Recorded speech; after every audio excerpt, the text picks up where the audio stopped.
Here's a book called The Jews of Africa by Sidney Mendelssohn. Now what I do when I get these books, I go through these books with a fine tooth and comb.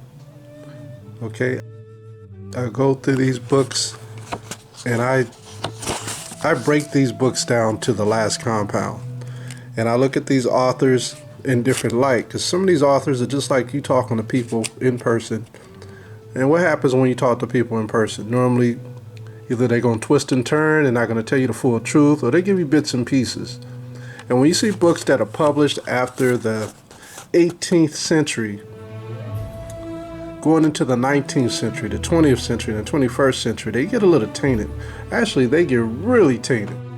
And so, when you look at this book here, it's copyrighted in 2019. But what they like to do is, a lot of these historians, like I always say, if you know the truth, it's easier for you to tell a lie, right?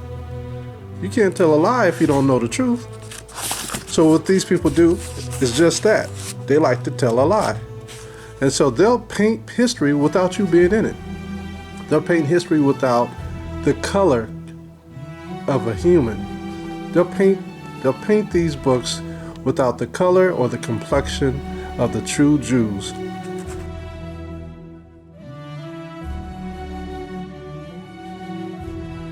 Paint the complexion of a real Jew without actually showing his color of being dark or bronze or light brown skin. But you could pick up other little characters from reading these books. For example, if they don't tell you the complexion or the color of who these people were, you could just look at things like this. Let's go to page 118. This is chapter 11.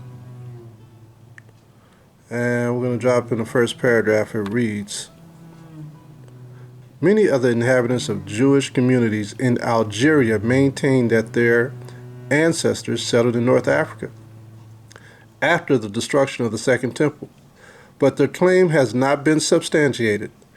The ancient sepulchral inscriptions relating to Jews which have been discovered in the country bear Latin, not Hebrew names. And so the presumption that the owners of these names came from Italy and not direct from Palestine is fairly warranted. Nor is it considered that the number of Jews who came to Algeria at this period was very large, since the proportion of Jewish epitaphs in the great mass of Latin Algerian inscriptions is very small. So, just be mindful of what we just read, because there's a cover up here. And we're going to go and search in another book. So what we're doing, we're taking two and two and we're finding the truth. We're using critical thinking to find the truth. This is a book called Before the Mayflower, A History of Black America by Lerone Bennett Jr. 6th revised edition. This was published in 1961, 1969, and 1988. We're going to skip over to page 34. Remember what we just read in the Jews of Africa about the names. This is page 34. We're going to drop down to this paragraph, the second paragraph, and it reads, the most important of these events was the European discovery of America and the opening of the New World. It is a point of paradoxical interest that descendants of the first black captives, black Christians, born in Spain and Portugal. Who was in Spain and Portugal? The Israelites was in Spain and Portugal. What happened? They converted. They converted to what? Christianity. Those who were children and women that didn't escape had to convert to Christianity. It says, were with the first European explorers and settlers. Black explorers, servants, slaves, and freemen accompanied Spanish and Portuguese explorers in their expedition in North-South America. They were with Pizarro in Peru, Cortez in Mexico, and Mendez in Florida. 30 blacks with the Balboa when he discovered the Pacific Ocean. Typical of the early black explorers in America was Estevanico, who opened up New Mexico and Arizona for the Spaniards. Other blacks, W.E.B. Du Bois said, which I respect very much because he was a historian and don't get the credit.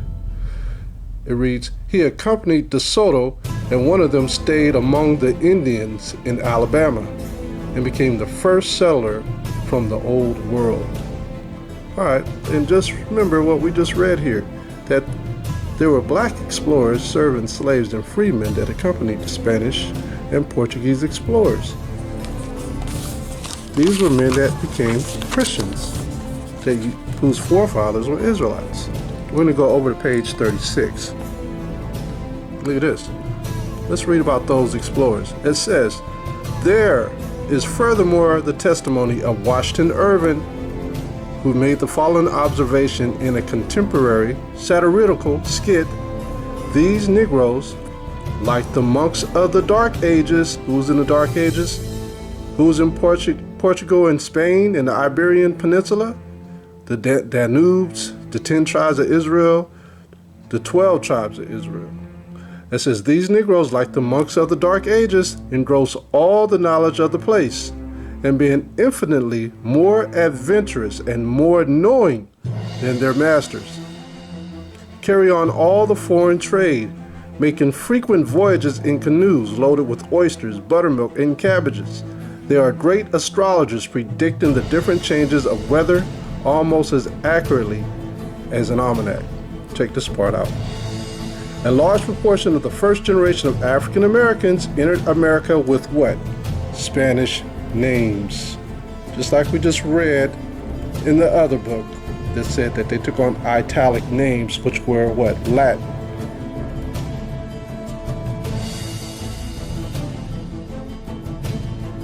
The ancient sepulchral inscriptions relating to Jews which have been discovered in the country bear Latin, not Hebrew names. And so the presumption that the owners of these names came from Italy and not direct from Palestine is fairly warranted.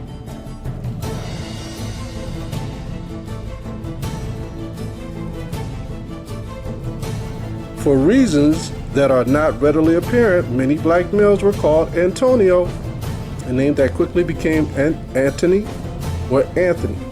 Other popular names of the period included Michaela, Cuexlo, Mingo, Pedro, Francisco, Habina, Maria, Wardelo, Tomoro, Angola, and Tony Congo.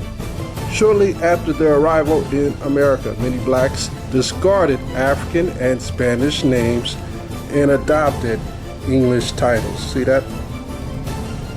So not only did they have Spanish names, but they were smart and they knew how to navigate. They did things far more advanced than the Europeans could ever think of doing. So now you have to, like I said, you have to use that critical thinking to put two and two together, because they're not just going to come out and tell you when you read these books. You have to bond and fuse them together to get understanding. This book is called Islam in Britain by Nabil Martar, 1558 to 1685. Now I've been going through centuries from 4 BC all the way to the 1800s, but I'm giving you a slew of information in between. Just giving it to you in a nutshell. I'm taking 2,000 years and I'm squashing it into a sandwich so you can see and get some understanding from it. By merging them all together, I'm showing you what happened to our people in the last 2,000 years, what's been going on with our people and where we've been. But we got to touch this. A lot of our history also is in Islam. And the thing about Islam was written out of history books in the 9th century, as well as our complexions was written out of the history books. This is page 167, and let me show you the racism that existed in the 9th century. And it reads here, English racism, which had developed during the Tudor and Stuart colonization of the Irish and of the American Indians. See that? See why it was important for us to go into Ireland? It says, was now turned against the Muslims. It fostered in English theologians and their congregations a deep hatred for the skin color, the religion, and the history of the Muslims. Why? Because a lot of the Muslims were Moors. There were Saracens. There were Mamluks. There were Zongs. Okay? So they developed a deep hatred for color in history, as well as Islam. And Islam also was a pagan religion, just so you know that I'm not siding with Islam. Let's go to page 40. I want to talk about the conversion. And it reads here, the imaginary honor and privilege of a Turk directed an abundance of Greeks, Armenians, Jews, and all nations to Islam. See that? This is in the 15th, 16th century. People started to convert to Islam of all nations. Why? For safety. They were trying to get away from the conversion of Christianity, which had no rules and no laws. According to man's laws, they had their own, but not according to the Most High's laws. Look at page 41. Coercion was necessary to prevent Christians from freely converting to Islam. For an English sailor like William, the domain of Islam was not the present terror of the world. On the contrary, it seemed to him to be the domain of opportunity and desire. This is important. I want you to remember this. This is important, because you're going to see how our people converted to being Muslims and taking on the form of being a Turk just so they could have some liberty. Look at this one. This is when the Moors turned it up, where they didn't want people to just be coming in, converting. It says that no subject of the King of Great Britain and Company shall be permitted to turn Turk or Moor in the city and kingdom of Tripoli. That's in North Africa. Being induced thereunto by any surprisals whatsoever, unless he voluntarily appears before the Dey or governor with the English consul, dragoman, 3 times in 24-hour space, and every time declare his resolution to turn Turk or Moor. Why were they doing this? Because they had a lot of enemies in the Christian world. They were spies coming in, destroying the villages of the Turks. Okay, they were infiltrating the Moors. It was either a do or die situation. You didn't have a choice. You either became a spy or you died. So you had a lot of our own people who were infiltrating the Moors and Turks as well, because there were a lot of Negroes who were in the Turks and Moors tribes. All right, we're going to go into this book. It's called The Travels of Benjamin Tudela, from 1160 AD to 1173 AD, in medieval Hebrew. Now, the interesting thing about this book is it's a reprint. And because it's a reprint, they don't put the publishing time of the book. But obviously this was translated, and because it was translated, it doesn't have the actual date, but this is a very old book for them to put it back together. I'm just going to read this prologue. This is Benjamin of Tudela, Hebrew preface. This book contains the reports of Rabbi Benjamin, the son of Jonah, of blessed memory, of Tudela, in the kingdom of Navarre. This man traveled through many and distant countries, as related in the following account, and took down in writing in each place what he saw, or what was told him by men of integrity, whose names were known in Spain. Rabbi Benjamin also mentions some of the principal men in the places he visited, and when he returned, he brought this report along with him to the country of Castile in the year 933 to 1173 AD. The above mentioned Rabbi Benjamin was a man of wisdom and understanding and of much information, and after strict inquiry, his words were found to be true and correct, for he was a true man. So that means a lot in some reference. So let's look at his travels. The interesting thing about this book, what I got from it, was the location of a lot of Israelites that he saw, groups in numbers in different cities. Another thing that I got from this is he tells you about what happened to the prophets such as Daniel, the prophet Ezra, Noah's Ark, what happened to that, and Mark, the disciple Mark. Daniel, actually his grave was dug up. It was put into a glass casket and hung from one of the bridges near Mecca, underneath a bridge, so everyone could see it. And it was right above a river, and people couldn't fish 1 mile on one side and 1 mile on the other. That was interesting. Lets you know how they desecrating our prophets. Also with Noah, this brother Tudela, in this year, tells you about a man by name that actually went up and tore open the ark and took all these pieces from the ship and built a church out of it.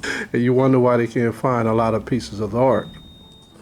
So this is an area that I found interesting since we were talking about the tribe of Dan, and I mentioned these other tribes. All didn't come to the Americas. Some went to the east, some went to the north, and some stayed. And this is page 414, and he says, the distance from Telmas to Chalbar is 3 days' journey. It is reported that these Jews are the tribes of Reuben, Gad, and half the tribe of Manasseh, who were led away captives by Shalmaneser, king of Ashur, and who repaired into these mountainous regions, where they erected the above-named large and strong cities. They carried on war with many kingdoms. We talked about that with Dan, how they went into North Europe and fought in many wars.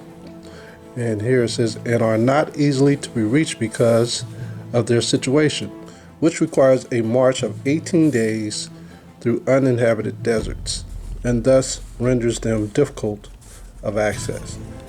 Here are some of the tribes letting us know that they were scattered abroad. Some stayed within that region, but they stayed in mountainous mountains that no one could actually get access to. Reuben, Gad, and the half tribe of Manasseh. I want to show you how we were slaves in this land. It says, we are Jews. We acknowledge no king or prince of the Gentiles, but are subjects of a Jewish prince, Israelite prince. That goes with the law, where it says that we won't vote for anyone unless they're of our lineage. Deuteronomy 18 and 18. Let's go here. It says, the Jews, however, meanwhile sent information to their allies, the Kafar Tarak, and made them acquainted with the above mentioned circumstances. These took possession of all the mountain passes, and assembled a considerable host, consisting of all the inhabitants of that desert. And when the king of Persia went forth to give them battle, the Safar Tarak conquered, killing and slaying so many of the Persians, that the king escaped to his country with only very few followers. One of the horsemen of the retinue of the king enticed a Jew of that country named Moses to go along with him. He carried this man with him into Persia, and there made him a slave. Now this happened a lot with our people. When we join in with the other nations, a lot of times we end up being their slaves. Now let's get to the meat of this. All that was for this punchline. This is page 424. It reads, from thence I returned to the country of Kazakhstan, which lies on the Tigris. So you can see we're in the Middle East. This river runs downward and falls into the Indian Sea. Remember this, the Persian Gulf. In the vicinity of an island called Kish, The extent of this island is 6 miles, and the inhabitants do not carry on any agriculture. But they have no rivers, no more than one spring in the whole island, and are consequently obliged to drink rainwater. It is, however, a considerable market, being the spot to which the Indian merchants and those of the islands bring their commodities, while the traders of Mesopotamia, Yemen, and Persia import all silk and purple clothes, flax, cotton, hemp, mash, wheat, barley, etc. Let's drop down. So we know right now that this island was in the Persian Gulf, and many had to drink rainwater. The point is that there were Israelites dwelling in this area. We just mentioned about the tribes that were there. Now let's drop down to here. This says the island contains about 500 Jews. It is 10 days passage by sea to El Katif, a city with about 5,000 Israelites. So there were Israelites still dwelling in that land during this time. 1160 to 1173. See that? We're going to find out the complexions of these Israelites. In this vicinity, the pearls are found. Very notable point. Remember this point. In this vicinity, the pearls are found. About the 24th of the month of Nisan, large drops of rain are observed upon the surface of the water, which are swallowed by the reptiles, which thereupon close their shells and fall to the bottom of the sea. About the middle of the month Tishri, people dive with the assistance of ropes, collect these reptiles from the bottom, and bring them up, after which they are opened and the pearls taken out. Listen to this. 7 days from thence is Chulam, on the confines of the country of the sun worshippers, who are descendants of Cush, are addicted to astrology, and are all black. See that? Now let's define this Chulam, and let's define this black. Down below, you see 67? 67. Chulam, the Column of Marco Polo in Ibn Battuta, was an important place on the coast of Malabar. That's what this Chulam was. On the coast of Malabar, but is much reduced in modern times. See that? So Malabar is the point that we want to reference concerning Chulam and these people, these descendants of these people, Cush. Now let's see what the word Cush represents. Because as I told you before on video 2, that they often got the Israelites confused with Cush, the Ethiopians, and with the Egyptians. 68, drop down. What does that say? Negroes. So they really meant to put Negroes there. Are addicted to astrology and are all black. See that? We're talking about the Israelites and the towns around there. Now he said, how many Israelites were there?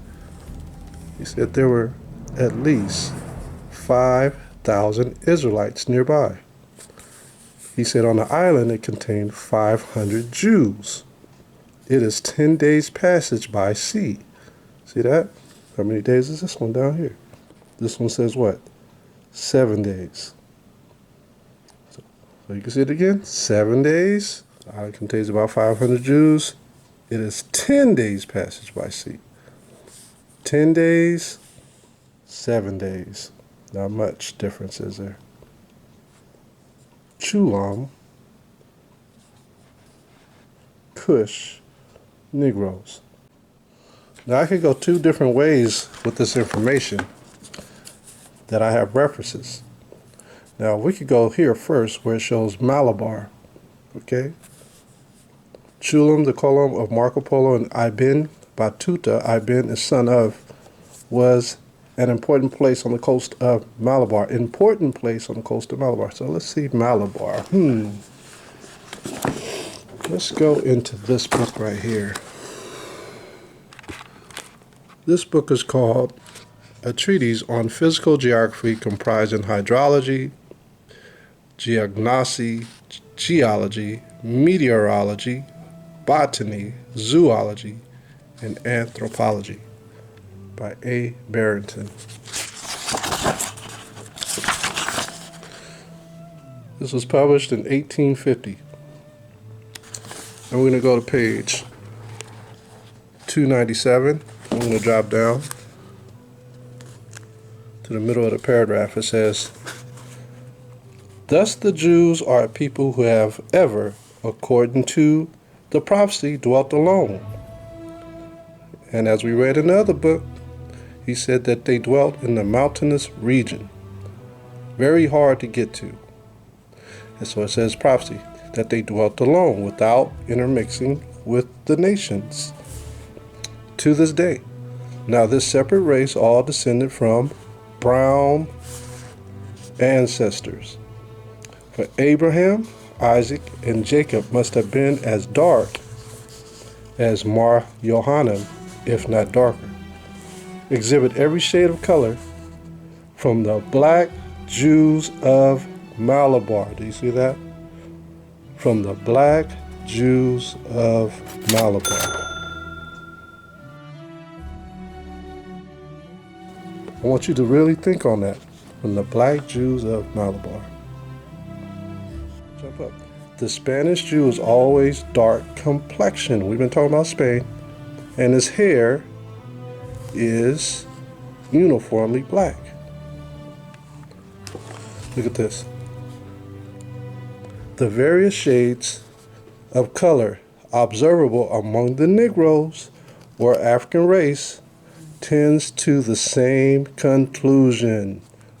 I'll jump up. Tells you a lot about Malabar. Let's go back to Tudela. The Travels of Benjamin Tudela, a medieval Hebrew. Basically, he was in search of Israelites. And it says here, again, 7 days from thence is Chulam, on the confines of the country of the sun worshippers, who are descendants of Cush, are addicted to astrology, and are all black. The 10 tribes that lost their way. So Cush, again, is Negroes. But I want to do this real quick. We're going to go into the Zondervan Bible Dictionary, and I want you to see that the Negroes are not of Cush. This is the definition of Ham. Ham, the youngest son of Noah, born probably about 96 years before the flood, and one of the 8 persons to live through the flood. He became the progenitor, meaning the beginning of the dark races. Not the Negroes, but the Egyptians, the Ethiopians, this is who Cush comes out of, the Libyans, and the Canaanites. His indecency when his father lay drunken brought a curse upon Canaan. The main point is the Negroes are not Ethiopians. They are not Egyptians. They are not Libyans. They are not Canaanites. They are not Ethiopians/Cushites. The Negroes are from the 12 tribes of Israel. They are of the line of Shem. There was Ham, Shem, and Japheth. The Negroes come from Shem. And Chulam is an important place on the coast of Malabar. Now you should be able to put 2 and 2 together. But remember we spoke about the Persian Gulf and that they were diving for pearls. Let's check out another book. and compare the resources. All right, so now we're going to go to this book. It's called The Legacy of Arab Islam in Africa, a quest for interreligious dialogue. All right, and this book was put together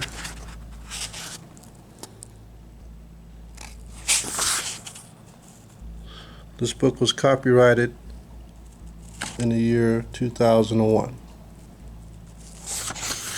want to show you about the slaves in that area that we were reading about in Persia who were stuck on that island. Let's record. This is page 158. A good percentage of black slaves were used in plantation farming. Some of these include the indigo, sugar, and cotton plantations of 18th century, northern Sudan, and the clove plantation of Zanzibar, which was island. The jihadist emirates of western and central Sudan also employ vast numbers of slaves in large-scale agricultural farming. As already pointed out above, large numbers of the Zanj comes from the name Zanzibar. If you were a slave in that area, your name changed for whatever it was to becoming a resident called the Zanj people that were slaves. It says, were employed on plantation farms in Iraq as early as the 8th century, which links up with what we just read in the Travels of Tudela. Now speeding up 800 years, it reads, in the Persian Gulf, slaves were used in the salt mining, fishing for what? Reptiles, and pearl diving, just like we just read. Industries. Ibn Butlan had this to say about the Zanj men.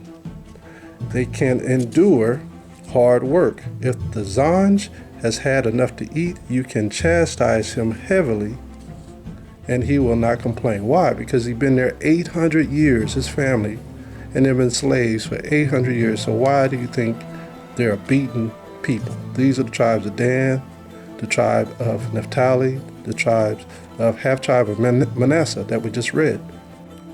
What's interesting about the Zanj is that you can read up on it. The Zanj had a rebellion, which was one of the reasons why the Haitian rebellion started. They don't tell you about that, but the Zanj, these were Israelites who had lost their way of the 10 tribes, who rebelled and almost won. But this inspired the people that were over in Haiti and the Americas. They totally take this link out of the box so you don't remember. So these people who were Zanj people were originally Israelites. Now I'm about to show you some heat regarding the Zanj versus who they were versus the Israelites. This is some heat. I may stop at the end of this clip right here so you can process all this. But this is what I'm talking about, critical thinking, right? I told you that our people lost their way. They started calling themselves the Zanj people. So look at this. This is page 162 of the Legacy of Arab Islam in Africa. You do the math. In practice, the condition of first generation and plantation slaves in Muslim lands was as harsh and cruel as any other such system, while successive generations of all slaves had to live under the weight and stigma of racial and social discrimination as outlined above. Here's the punchline. As early as the 9th century, I told you, 9th century with Travels of Benjamin of Tudela, 1160 to 1173, that's around the 9th century, a medieval Hebrew, close to. Check this out. As early as the 9th century, the Zanj, according to the great Arab historian, this guy is so great, right? Al-Tabari, were employed in gangs of between 500 and 5,000 in the salt marshes of southern Iraq. So y'all probably already forgot what we just read in the Travels of Benjamin Tudela. But I got to take you there. Remember this number. I'm a cheat for you. between 500 and 5,000 in the salt marshes of southern Iraq were gangs. Gangs of who? The Zanj. Check this out. Same page that I went to earlier in Travels of Tudela, page 424. Let's see if y'all remember.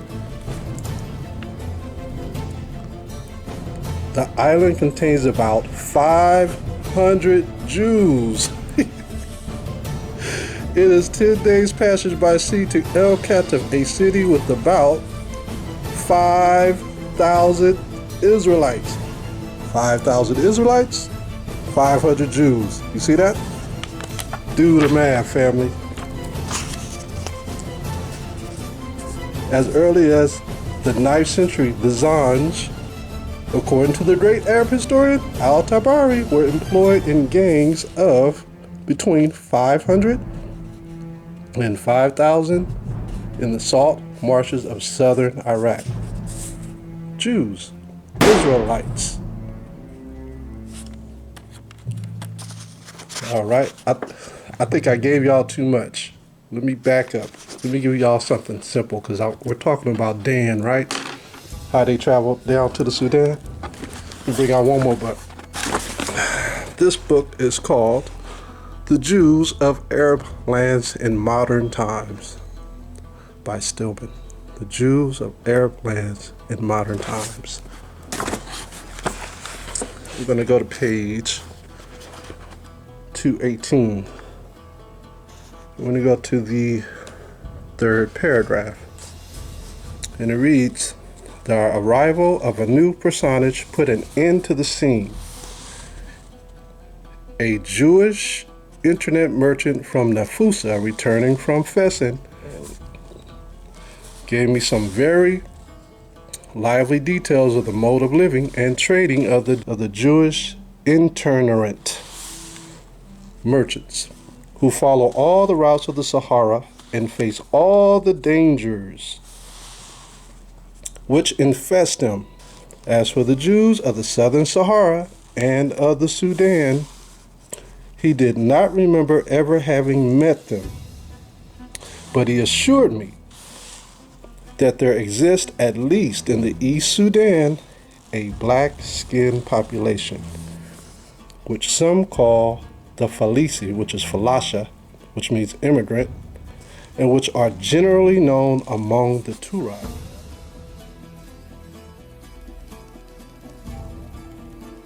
The Arabs as the Crete. They nicknamed the Jews again the Crete. They observe the Sabbath and are known to be of Jewish origin. No, they're Israelites. They're Israelites in the east part of the Sudan. So again, I'd like to tell you that the Israelites are of indigenous Negroes and indigenous Native American Indians.